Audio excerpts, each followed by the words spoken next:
प्रभु की स्तुति। आप इस चैनल को रोजाना देखकर एक साल में बाइबल पढ़ सकते हैं। कृपया सदस्यता लें। आज का धर्म ग्रंथ उत्पत्ति अध्याय 3। उत्पत्ति अध्याय 3। मनुष्य के पापी हो जाने का वर्णन।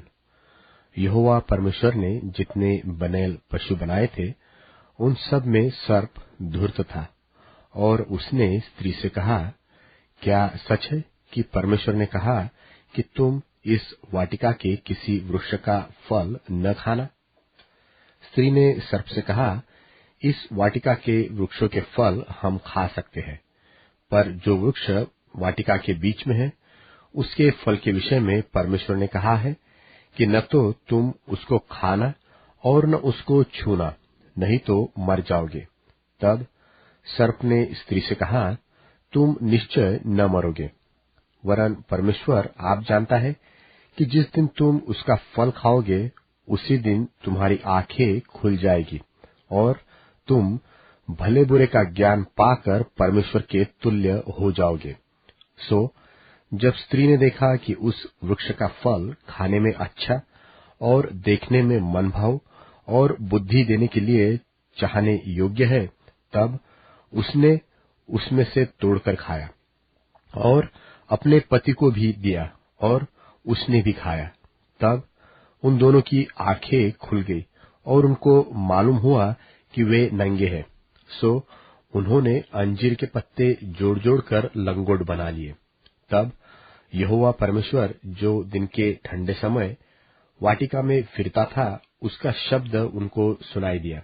तब आदम और उसकी पत्नी वाटिका के वृक्षों के बीच यहोवा परमेश्वर से छिप गए। तब यहोवा परमेश्वर ने पुकारकर आदम से पूछा, तू कहाँ है? उसने कहा, मैं तेरा शब्द बारी में सुनकर डर गया, क्योंकि मैं नंगा था, इसलिए छिप गया। उसने कहा, किसने तुझे चिताया कि तू नंगा है? जिस वृक्ष का फल खाने को मैंने तुझे वर्जा था, क्या तूने उसका फल खाया है? आदम ने कहा, जिस स्त्री को तूने मेरे संग रहने को दिया है उसी ने उस वृक्ष का फल मुझे दिया और मैंने खाया। तब यहोवा परमेश्वर ने स्त्री से कहा, तूने यह क्या किया है?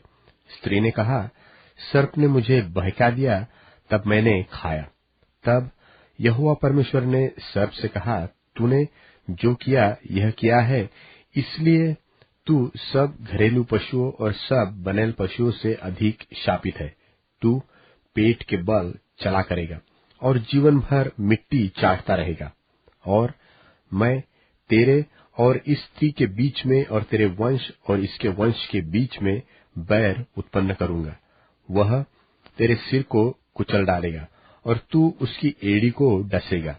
फिर स्त्री से उसने कहा, मैं तेरी पीड़ा और तेरे गर्भवती होने के दुख को बहुत बढ़ाऊंगा। तू पीड़ित होकर बालक उत्पन्न करेगी और तेरी लालसा तेरे पति की ओर होगी और वह तुझ पर प्रभुता करेगा।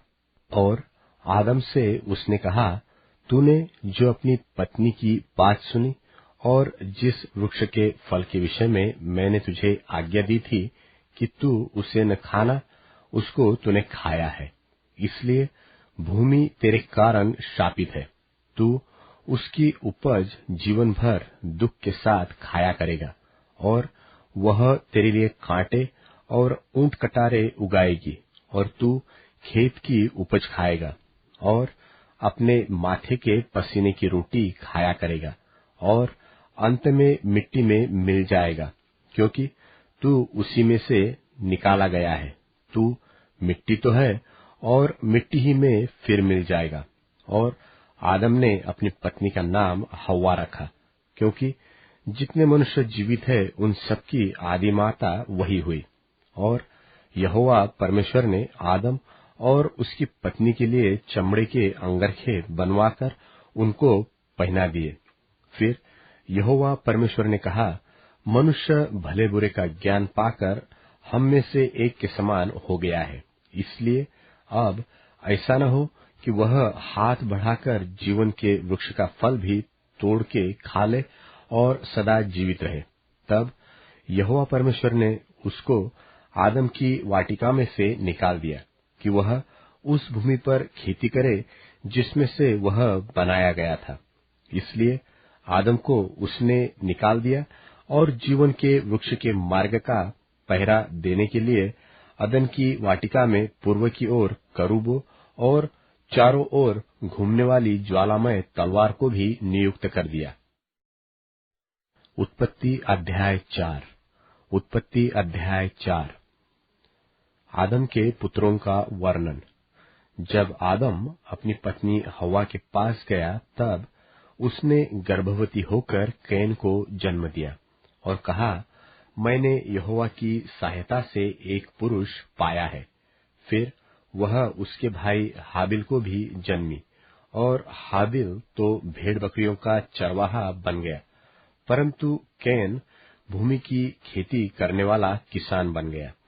कुछ दिनों के पश्चात कैन यहोवा के पास भूमि की उपज में से कुछ भेंट ले आया, और हाबिल भी अपनी भेड़ बकरियों के कई एक पहलौठे बच्चे भेंट चढ़ाने के लिए ले आया और उनकी चर्बी भेंट चढ़ाई।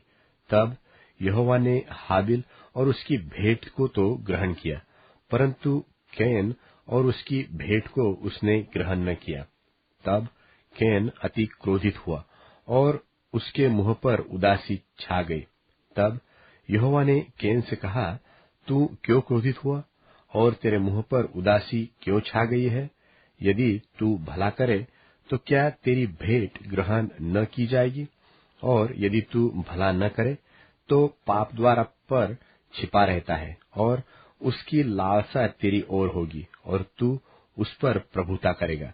तब कैन ने अपने भाई हाबिल से कुछ कहा, और जब वे मैदान में थे, तब कैन ने अपने भाई हाबिल पर चढ़कर उसे घात किया। तब यहोवा ने कैन से पूछा, तेरा भाई हाबिल कहाँ है? उसने कहा, मालूम नहीं, क्या मैं अपने भाई का रखवाला हूँ? उसने कहा, तूने क्या किया है? तेरे भाई का लोहू भूमि से मेरी ओर चिल्लाकर मेरी दोहाई दे रहा है। इसलिए अब भूमि जिसने तेरे भाई का लोहू तेरे हाथ से पीने के लिए अपना मुंह खोला है, उसकी ओर से तू शापित है। चाहे तू भूमि पर खेती करे तो भी उसकी पूरी उपज फिर तुझे न मिलेगी, और तू पृथ्वी पर बहेतु और भगोड़ा होगा। तब कैन ने यहोवा से कहा, मेरा दंड सहने से बाहर है।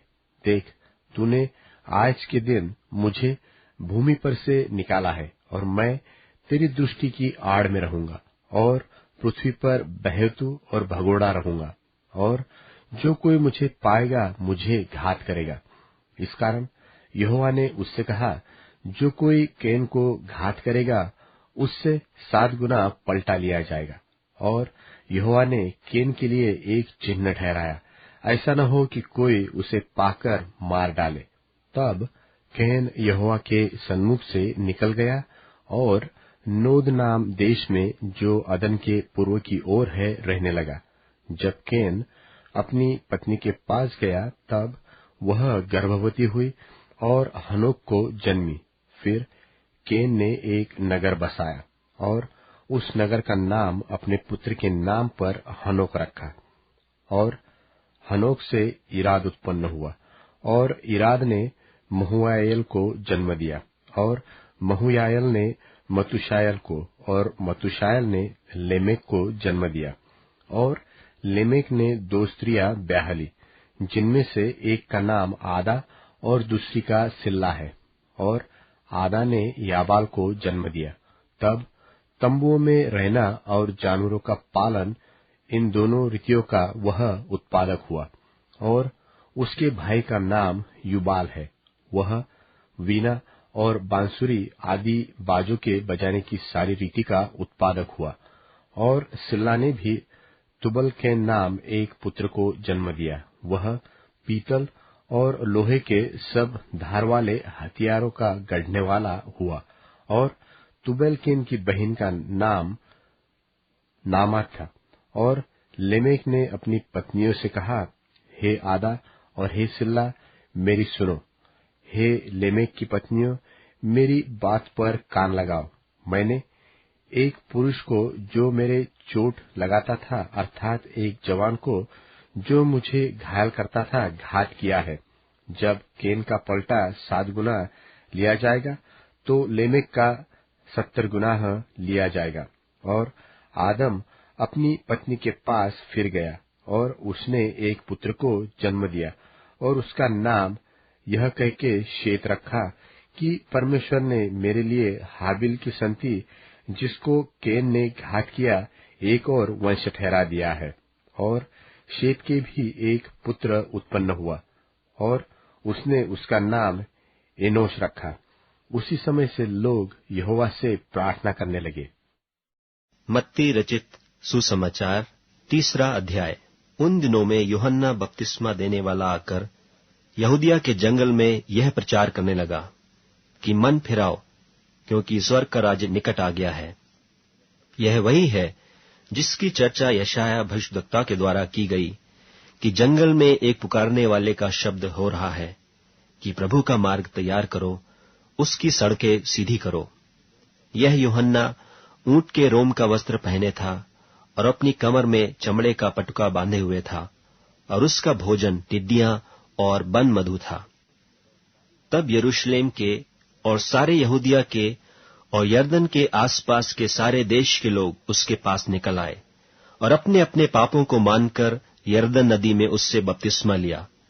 जब उसने बहुतेरे फरीसियों और सदूकियों को बपतिस्मा के लिए अपने पास आते देखा, तो उनसे कहा कि हे सांप के बच्चों, तुम्हें किसने जता दिया कि आने वाले क्रोध से भागो? सो मन फिराव के योग्य फल लाओ, और अपने अपने मन में यह न सोचो कि हमारा पिता इब्राहिम है, क्योंकि मैं तुमसे कहता हूं कि परमेश्वर इन पत्थरों से इब्राहिम के लिए संतान उत्पन्न कर सकता है। और अब कुल्हाड़ा पेड़ों की जड़ पर रखा हुआ है, इसलिए जो जो पेड़ अच्छा फल नहीं लाता, वह काटा और आग में झोंका जाता है।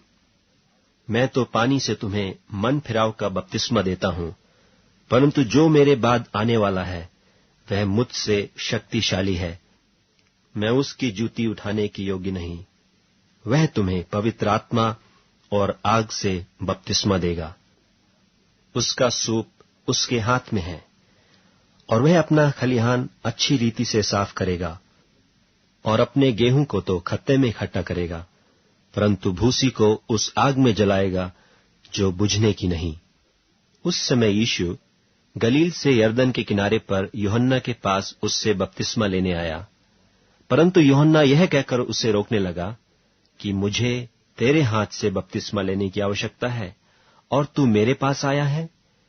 यीशु ने उसको यह उत्तर दिया कि अब तो ऐसा ही होने दे, क्योंकि हमें इसी रीति से सब धार्मिकता को पूरा करना उचित है। तब उसने उसकी बात मान ली। और यीशु बपतिस्मा लेकर तुरंत पानी में से ऊपर आया, और देखो, उसके लिए आकाश खुल गया, और उसने परमेश्वर की आत्मा को कबूतर की नाई उतरते और अपने ऊपर आते देखा। और देखो, यह आकाशवाणी हुई कि यह मेरा प्रिय पुत्र है, जिससे मैं अत्यंत प्रसन्न हूं। मत्ती रचित सुसमाचार 4 अध्याय। तब उस समय आत्मा यीशु को जंगल में ले गया, ताकि इब्लीस से उसकी परीक्षा हो। वह 40 दिन और 40 रात निराहार रहा। अंत में उसे भूख लगी। तब परखने वाले ने पास आकर उससे कहा, यदि तू परमेश्वर का पुत्र है, तो कह दे कि ये पत्थर रोटियां बन जाएं। उसने उत्तर दिया कि लिखा है कि मनुष्य केवल रोटी ही से नहीं, परंतु हर एक वचन से जो परमेश्वर के मुख से निकलता है जीवित रहेगा।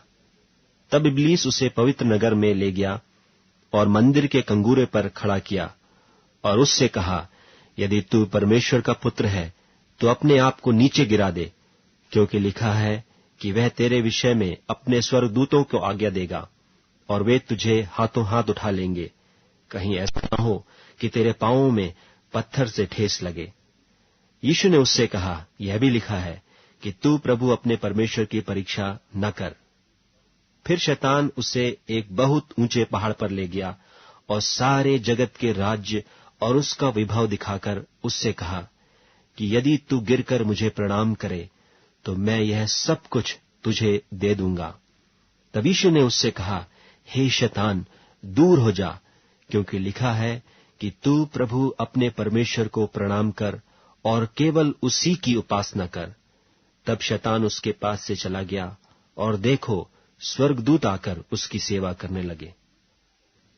जब उसने यह सुना कि यूहन्ना पकड़वा दिया गया, तो वह गलील को चला गया और नासरत को छोड़कर कफरनहूम में, जो झील के किनारे जबूलून और नप्ताली के देश में है, जाकर रहने लगा, ताकि जो यशाया भविष्यद्वक्ता के द्वारा कहा गया था वह पूरा हो कि जबूलून और नप्ताली के देश, झील के मार्ग से यरदन के पार अन्य जातियों का गलील, जो लोग अंधकार में बैठे थे उन्होंने बड़ी ज्योति देखी, और जो मृत्यु के देश और छाया में बैठे थे उन पर ज्योति चमकी। उस समय से यीशु प्रचार करना और यह कहना आरंभ किया कि मन फिराओ, क्योंकि स्वर्ग का राज्य निकट आया है। उसने गलील की झील के किनारे फिरते हुए 2 भाइयों अर्थात शमौन को, जो पतरस कहलाता है, और उसके भाई अंद्रियास को झील में जाल डालते देखा, क्योंकि वे मछुए थे, और उनसे कहा, मेरे पीछे चले आओ, तो मैं तुमको मनुष्यों के पकड़ने वाले बनाऊंगा। वे तुरंत जालों को छोड़कर उसके पीछे हो लिए, और वहां से आगे बढ़कर उसने और 2 भाइयों अर्थात जब्दी के पुत्र याकूब और उसके भाई यूहन्ना को अपने पिता जब्दी के साथ नाव पर अपने जालों को सुधारते देखा, और उन्हें भी बुलाया। वे तुरंत नाव और अपने पिता को छोड़कर उसके पीछे हो लिए। और यीशु सारे गलील में फिरता हुआ उनकी सभाओं में उपदेश करता और राज्य का सुसमाचार प्रचार करता, और लोगों की हर प्रकार की बीमारी और दुर्बलता को दूर करता रहा। और सारे सूरिया में उसका यश फैल गया, और लोग सब बीमारों को, जो नाना प्रकार की बीमारियों और दुखों में जकड़े हुए थे, और जिनमें दुष्ट आत्माएं थीं, और मिर्गी वालों और झोले के मारे हुओं को उसके पास लाए, और उसने उन्हें चंगा किया। और गलील और दिकापुलिस और यरूशलेम और यहूदिया से और यरदन के पार से भीड़ की भीड़ उसके पीछे हो ली। भजन संहिता अध्याय 2।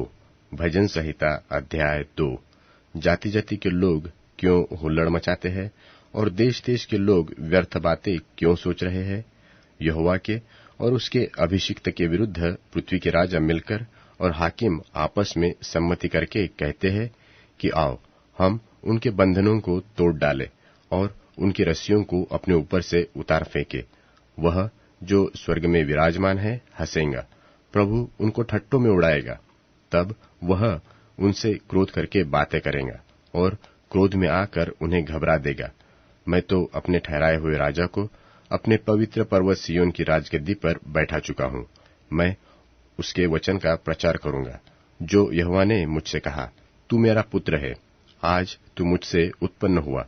मुझसे मांग, और मैं जाति जाति के लोगों को तेरी संपत्ति होने के लिए और दूर दूर के देशों को तेरी निज भूमि बनाने के लिए दे दूंगा। तू उन्हें लोहे के डंडे से टुकड़े टुकड़े करेगा, तू कुम्हार के बर्तन की नाई उन्हें चकनाचूर कर डालेगा। इसलिए अब हे राजाओं, बुद्धिमान बनो, हे पृथ्वी के नाइयों, यह उपदेश ग्रहण करो। डरते हुए यहोवा की उपासना करो और कांपते हुए मगन हो। पुत्र को चूमो, ऐसा न हो कि वह क्रोध करे और तुम मार्ग ही में नाश हो जाओ, क्योंकि क्षण भर में उसका क्रोध भड़कने को है। धन्य है वे जिनका भरोसा उस पर है।